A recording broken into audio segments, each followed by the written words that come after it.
selamat datang di Pojok Santai. Sebelum Anda mendengarkan audiobook ini, kami menginformasikan bahwa channel ini adalah review audio dari buku yang ada di Indonesia. Untuk membaca keseluruhan buku ini kami menyarankan membeli buku aslinya di toko buku kesayangan Anda, baik offline maupun online. Keberadaan channel ini dimaksudkan untuk membantu Anda mendapatkan pengetahuan dari buku-buku kesayangan Anda. Jangan lupa untuk subscribe, like, dan komen.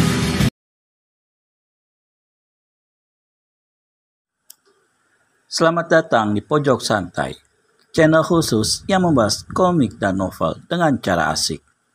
Pertarungan Eyang Watu Agung dengan Pendekar Pulau Neraka tak terelakkan lagi.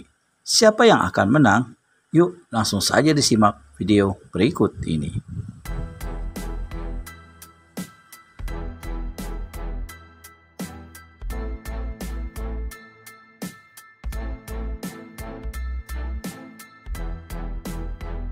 Menghadapi senjata genggam itu, Bayu terpaksa memegang cakra mautnya di tangan kanan. Sudah berpuluh-puluh jurus yang telah mereka keluarkan, namun belum ada tanda-tanda mana yang bakal terdesak. Sedangkan tempat di sekitar pertarungan sudah porak-poranda. Bahkan meluas sampai ke daerah yang berjurang serta berbatu-batu cadas yang besar dan tajam. Tring! Mendadak, satu benturan senjata keras terjadi di udara. Tampak percikan bunga api memijar. Dua orang yang tengah bertarung itu saling terpental ke belakang dan jatuh bergulingan di tanah. Namun dengan cepat, mereka segera bangkit dan kembali berlompatan saling menyerang. Tiba-tiba, dengan satu teriakan nyaring melengking, Bayu melontarkan senjata cakra mautnya sambil melompat dan mengirimkan dua buah pukulan dahsyat yang bertenaga dalam sangat tinggi.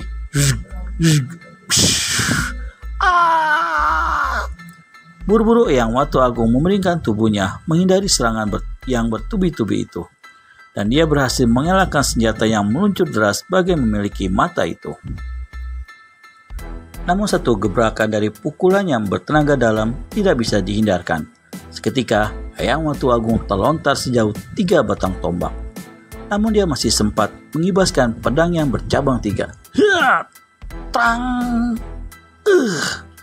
Bayu Hanggara terhuyung 3 langkah ke belakang. Darah mengucur deras dari bahu kirinya yang sobek tersambar ujung pedang Eyang Watu Agung. Namun dengan cepat, dia mengangkat tangan kanannya dan menangkap senjata cakra mautnya yang kembali berbalik. Trap! Dan bagaikan kilat, pendekar Pulau Neraka itu melemparkan kembali senjata mautnya di saat tubuh Eyang Watu Agung sedang limbung. Tak pelak lagi, lontaran yang cepat disertai pengerahan tenaga dalam sempurna tidak dapat dihindarkan lagi. Perut orang tua itu sobek tergores, ujung cakra yang melayang bagaikan kilat itu. Eyang Watu Agung menjerit keras. Tubuh tua itu terhuyung-huyung beberapa langkah ke belakang. Untunglah, dengan cepat dia mampu menguasai tubuhnya kembali. Dan tanpa memperdulikan darah yang mengucur dari perutnya, Eyang Watu Agung segera menghentakkan kedua tangannya ke depan.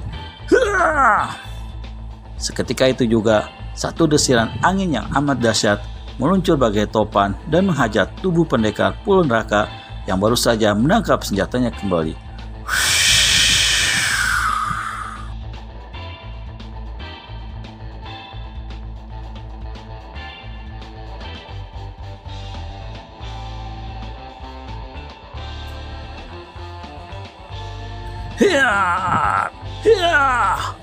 Buru-buru, Bayu Hanggara melentingkan tubuhnya sambil membalas dengan 2 kali pukulan jarak jauh bertenaga dahsyat.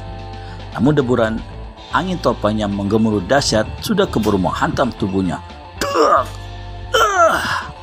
Kini tubuh pendekar Pulau Neraka terpelanting deras ke udara, lalu dengan cepat meluruh ke bawah dan langsung masuk ke dalam jurang yang menganga lebar. Cerita melengking terdengar menyayat bersamaan dengan meluncurnya tubuh Bayu ke dalam jurang yang besar dan dalam itu. Eyang Watu Agung bergegas memburu dan berdiri di tepi jurang. Tangan kirinya terus menangkap perut yang sobek dan mengucurkan darah segar. Luar biasa anak itu. Entah apa yang akan terjadi pada dunia persilatan kalau dia masih hidup. Eyang Watu Agung mengeluh dalam hati. Sejenak, laki-laki berjubah putih itu menjulurkan kepalanya ke dalam jurang. Tak tampak apapun di dalam sana. Seluruh permukaan jurang itu tertutup kabut tebal yang menghalangi pandangan mata. Eyang Watu Agung memuntahkan darah kental kehitaman. Buru-buru, dia merobek baju bagian dalamnya. Mendadak, kedua matanya membeliak lebar. Begitu melihat gambar tapak tangan hitam tertera di dadanya. Pukulan racun hitam, desisnya terkejut. Ada hubungan apa dia dengan Gardika? Eyang Watu Agung buru-buru duduk bersila.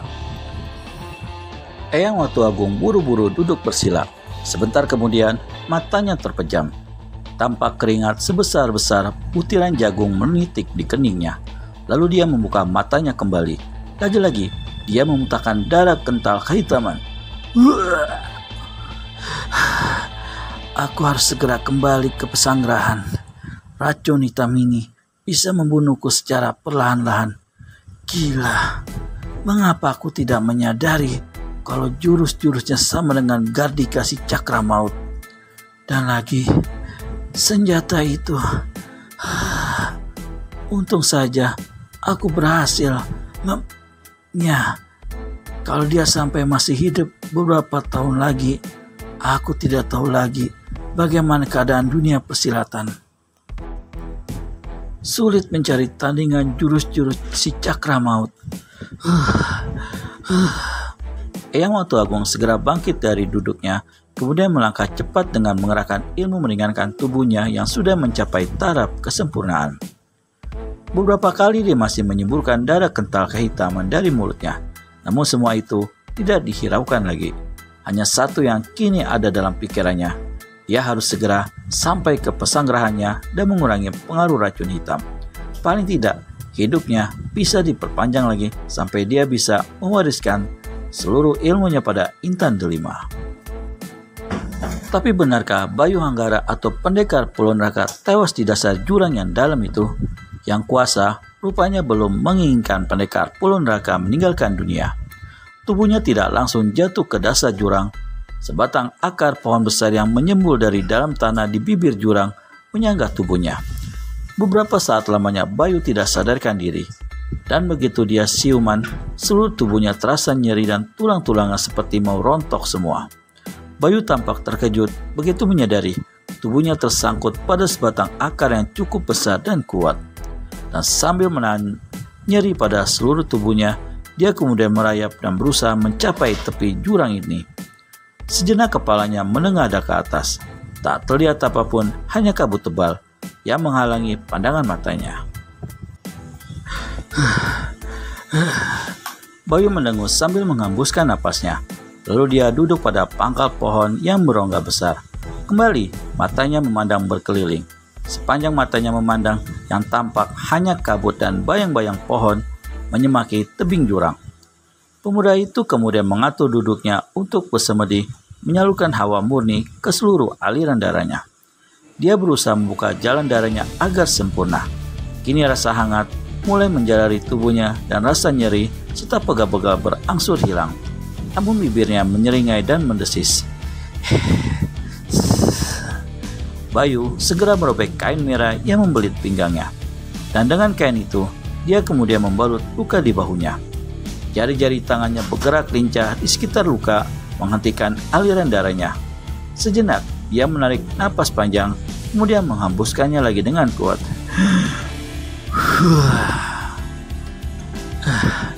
Orang tua itu benar-benar hebat. Apakah muridnya juga setangguh dia?